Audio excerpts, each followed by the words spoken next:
कैमास कर्नाटी प्रसंग है।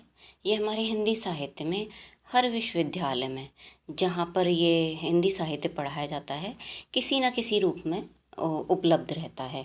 कहीं पर हमें कैमास कर्नाटी प्रसंग के नाम से मिलेगा, कहीं पर हमको ये कैमास वध के नाम से मिलेगा।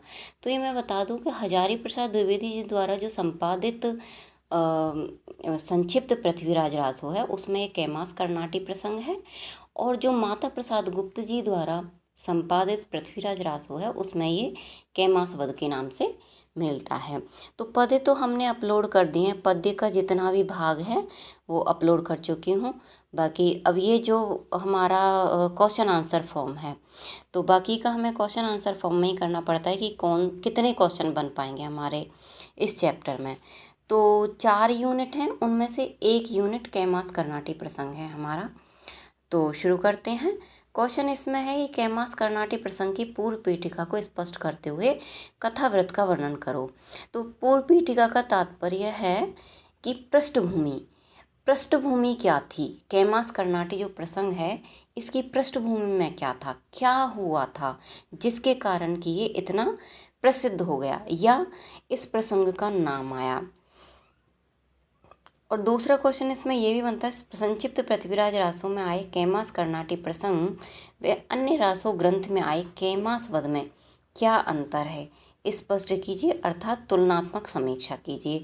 तो तुलनात्मक समीक्षा आए या फिर हमारा ये कथावृत्त का वर्णन आए या पूर्व पीठिका पूछे, अधिकांश का हमें उत्तर यही लिखना है।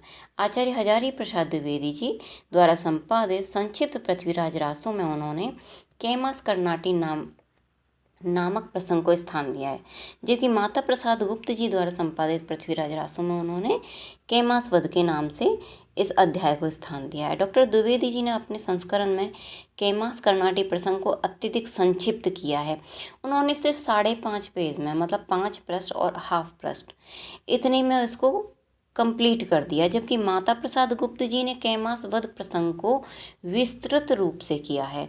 क्योंकि पृथ्वीराज रासो ग्रंथ में अपने आप में विद्वानों के बीच एक विवाद और मतभेद का विषय रहा है, लेकिन कैमास वध प्रसंग अनेक ग्रंथों में मिलता है और इतिहास द्वारा प्रमाणित भी है, इसलिए इसे पृथ्वीराज रासो के अंश के रूप में स्वीकार किया जाता है। ये हमें इसको बहुत ही सरल, जितनी सरल भाषा हो सकती है उतनी सरल भाषा में समझने का प्रयास करेंगे। कैमास कर्नाटी प्रसंग की जो पृष्ठभूमि है उसको जानने का प्रयास करते हैं।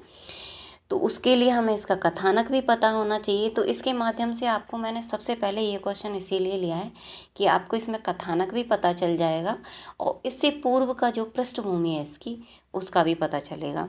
द्विवेदी जी द्वारा संपादित पृथ्वीराज रासों में कैमास कर्नाटी प्रसंग अत्यधिक संक्षिप्त है। वे इस प्रसंग केवल यह कहकर प्रारंभ करते हैं कि दिल्ली नरेश पृथ्वीराज चौहान भ्रमण के शौकीन थे। किसी न किसी कारण से वे अपने योग्य होनहार आमात्य को अपने राजकार्यों का भार सौंपकर आखेट पर चले जाते थे और वहां पर वे आखेट के साथ अपने राज्य की सीमाओं का विस्तार करते थे। उनके आमात्य का नाम कैमास था। इसी के बाद कैमास कर्नाटी प्रसंग आ जाता है। तो जो पृथ्वीराज चौहान थे उनका एक आमात्य था जिसका नाम कैमास था, और उसके भरोसे पर सारा राजकार्य छोड़कर वो आखेट पर चले जाते थे, शिकार करते थे, वहीं अपनी सीमाओं का विस्तार भी करते थे। साधारण भाषा है, आप समझ भी सकते हो और समझ के लिख भी सकते हो, ज़्यादा रटने की ज़रूरत नहीं है। लेकिन माता प्रसाद गुप्त जी के द्वारा संपादित पृथ्वीराज रासों में कैमास वध प्रसंग को अत्यधिक विस्तार से वर्णित किया है। इसमें जो कुछ अशुद्धियाँ रह गई हैं, जैसे वध को वर्ष हो गया है, तो इसको मैं सुधार दूंगी। और जो आपको अगर आपको ये पीपीटी चाहिए या पीडीएफ चाहिए तो मैं अपने टेलीग्राम चैनल पर डाल दूंगी। चैनल आपको डिस्क्रिप्शन लिंक आपको डिस्क्रिप्शन में मिल जाएगा। अतः उसके आधार पर इस प्रसंग की पृष्ठभूमि समझी जा सकती है। जयचंद अपनी पुत्री संयोगिता का विवाह स्वयंवर के रूप में करना चाहते थे, किंतु उनकी पुत्री पृथ्वीराज के प्रति आकर्षित थी। वे अपना प्रणय निवेदन अर्थात प्रेम भाव पृथ्वीराज तक पहुंचा चुकी थी। कन्नौज नरेश जयचंद पृथ्वीराज आपस में ईर्ष्या भाव था दोनों का। जयचंद ने रासो यज्ञ व संयुक्त स्वयंवर का आयोजन किया था तथा उसमें पृथ्वीराज को अपमानित करने के लिए उसे द्वारपाल के रूप में कार्य सौंपा था। इसी अपमान का बदला व संयोगिता के विरह के कारण उसका चित्त स्थिर नहीं था। इसी मन संताप को भुलाने के लिए वे राज्यकार्यों का भार कैमास को सौंपकर आखेट करते हुए घूमते फिर रहे थे। यह इस प्रसंग की पृष्ठभूमि है। मतलब ये जो मुख्य प्रसंग हुआ उससे जस्ट पहले क्या हुआ था, थोड़ा पहले क्या हुआ था, अर्थात पूर्व पीठिका क्या है या इससे पहले का प्रसंग क्या है। कैमास कर्णाटी प्रसंग की कथा वस्तु समझते हैं। आचार्य द्विवेदी जी ने अनेक घटनाओं को अपने इस प्रसंग में छोड़ दिया, जबकि माता प्रसाद गुप्त जी द्वारा इन घटनाओं को स्वीकार किया गया तथा कैमास वध प्रसंग में जोड़ दिया, जिसके कारण ये प्रसंग काफ़ी विस्तृत हो गया है। मतलब जो आचार्य हजारी प्रसाद द्विवेदी जी हैं उन्होंने तो लिखा, उन्होंने जो संपादित किया वो तो किया ही इन्होंने, लेकिन कुछ अन्य जो प्रसंग थे उनको भी इसमें जोड़ दिया है, जिसके कारण ये विस्तृत हो गया है। उनके द्वारा जोड़ी गई घटनाएं पृथ्वीराज का कन्नौज गमन व प्राकट्य, संयोगिता परिणय, पृथ्वीराज जयचंद का युद्ध आदि घटना प्रसंग की पूर्व पीठिका में आ जाते हैं। पूर्व पीठिका पृष्ठभूमि के साथ इस प्रसंग का प्रारंभ होता है। पृथ्वीराज की अनुपस्थिति में कैमास का शासन व राज का चल रहा है और कैमास का कर्णाटी वासी पर अनुरक्ति, दासी जो थी, वासी नहीं है दासी है, दासी पर अनुरक्ति व विलासोन्मुख हो जाना।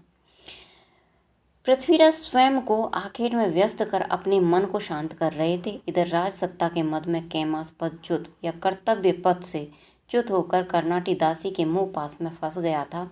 दासी के प्रणय निवेदन में कामांध होकर रात्रि के दूसरे पहर दासी के महल में पहुंच जाता है तथा रति क्रीड़ा में व्यस्त हो जाता है। तत्पश्चात ये जो चौथा प्रसंग तांबुल वाहिनी द्वारा पटरानी को सूचना। तांबुल वाहिनी का तात्पर्य जो दासी रानी के पान खिलाने का काम करती थी या पान के कार्य से संबंधित जो कार्य करती थी, पान खिलाने से संबंधित। तांबुल मीन्स पान, वाहिनी मीन्स ले जाने वाली। तो पटरानी को वह सूचित करती है कि जो कैमास है वह कर्णाटी दासी के साथ काम क्रीड़ा में रत हो गया है, क्योंकि तांबुल वाहिनी उन दोनों को कैमास के महल में देख लेती है। तो जब ये सूचना रानी इच्छनी को मिलती है तो उन्हें बहुत क्रोध आता है और रानी जो होती हैं दासी से पत्र लिखवाकर और उसे पृथ्वीराज चौहान के पास भेजती हैं और उसे सूचित करती हैं। तो ये 5वां स्टेप हो गया, रानी द्वारा दासी को भेजकर पृथ्वीराज को सूचित करना एक पत्र में। रानी समस्त घटना का ब्यौरा लिखकर दासी के हाथों पत्र भेजती है तथा रात्रि के समय पृथ्वीराज के पास पहुंचती है। कौन? दासी पहुंचती है तथा नूपुर ध्वनि से उसे जगाती है। पत्र पढ़कर पृथ्वीराज अत्यधिक क्रोधित होता है तथा तुरंत महल को प्रस्थान करता है तथा महल से रानी व दासी को अपने साथ लेकर कैमास कर्णाटी के काम क्रीड़ा का जो स्थल था वहाँ पहुँच जाते हैं। कैमास वध। अब इसका नेक्स्ट स्टेप है कैमास वध। क्रोध के आवेग में पृथ्वीराज एक तीर कैमास की ओर चलाते हैं जो कैमास को स्पर्श करते हुए निकल जाता है। अब इसका आपको कारण समझ में आया? क्या पृथ्वीराज कोई बहुत अच्छे तीरंदाज नहीं थे? बहुत अच्छे तीरंदाज थे, लेकिन कैमास को वो एक तो वफादार था, बहुत प्रेम करते थे, उनके हृदय के निकट था, लेकिन परिस्थितियां ऐसी हुई कि वह कर्तव्यच्युत हो गया। तो उस पर गुस्सा भी आ रहा था और एक भ्रम की स्थिति थी। पृथ्वीराज को मारना चाहते थे लेकिन मन नहीं हो रहा था, तो कैमास को एक तीर स्पर्श करते हुए निकल गया। नेक्स्ट में रानी द्वारा प्रेरित किए जाने पर दूसरे तीर का संधान करते हैं और कैमास को मार गिराते हैं, अर्थात धड़ से उस कैमास का सर अलग हो जाता है दूसरे तीर में। कैमास की हत्या के बाद उसके शव को जमीन में गड़वा दिया जाता है तथा रात्रि में ही पृथ्वीराज आखेट पर चले जाते हैं। कैमास के साथ पृथ्वीराज कर्णाटी दासी का भी वध कर देते हैं।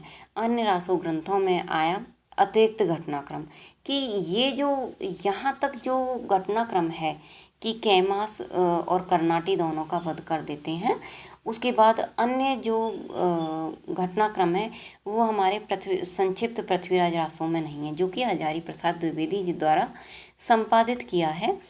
तो हजारी प्रसाद द्विवेदी जी द्वारा संपादित पृथ्वीराज रासो ग्रंथ में कैमास कर्णाटी प्रसंग का इतना ही संदर्भ मिलता है, किंतु अन्य रासो ग्रंथों में इस प्रसंग से संदर्भित अन्य घटनाएं भी मिलती हैं।